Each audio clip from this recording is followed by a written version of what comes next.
Well, as you know, I mean, motorcycles have always been a big part of drag racing from the very beginning, and have always been in the upper echelon, the fastest vehicles out there.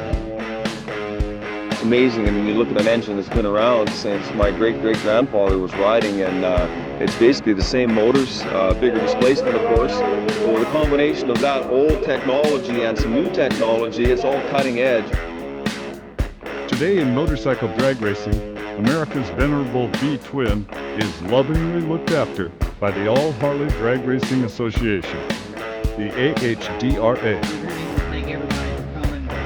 Just coming to Sturgis for AHDRA it's almost a necessity. We have missed it for years. It's the mecca of motorcycles. Our sport has just grown so much, and we're so proud of all these people. We have 16 to 20 top fuel bikes at each event. We've got another 200 or 250 sportsman bikes that are at that event, but you're talking about 9 and 10 second motorcycles that are in the 100, 125 mile an hour range. The Harleys have got the crowd's enthusiasm for sure.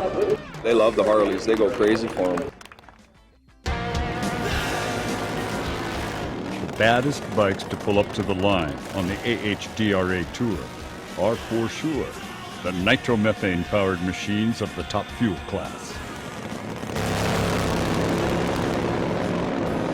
I've been doing this for 35 years, and if you'd asked me 30 years ago, would you see a Harley-Davidson go 200 miles an hour? I'd say you're absolutely crazy. They're fire-breathing monsters, say 800 horsepower on nitromethane, pulling about 3 Gs leaving the line and about 3 Gs slowing down, and it all happens in about 6 seconds, so it's a pretty wild ride. The only real limit we have in top fuel right now is 175 cubic inch motors. Other than that, it gives us a lot of ways to innovate and try different combinations, see who can really run it the head of the pack.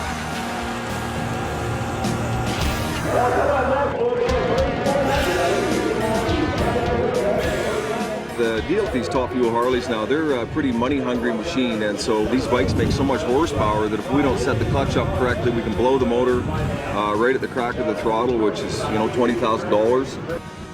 The biggest limitations we have at this point, especially on the top fuel bikes, is the size of the tire and getting that power to the ground and controlling it.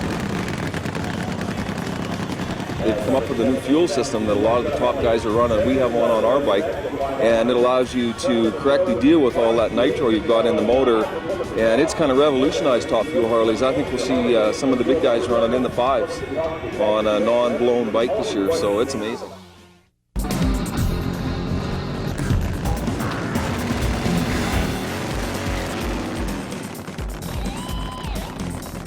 Oh, the adrenaline. And there's no better drugs than that, believe me.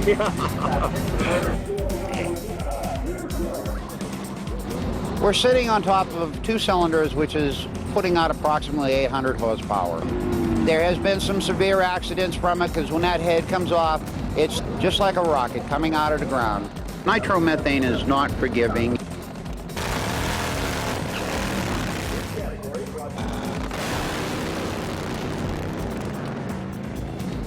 You can actually buy everything to build a top fuel Harley, but then you got to tune it and ride it, and that's a whole different game. You got to get in the zone there, be ready to catch that lag, keep it down the middle.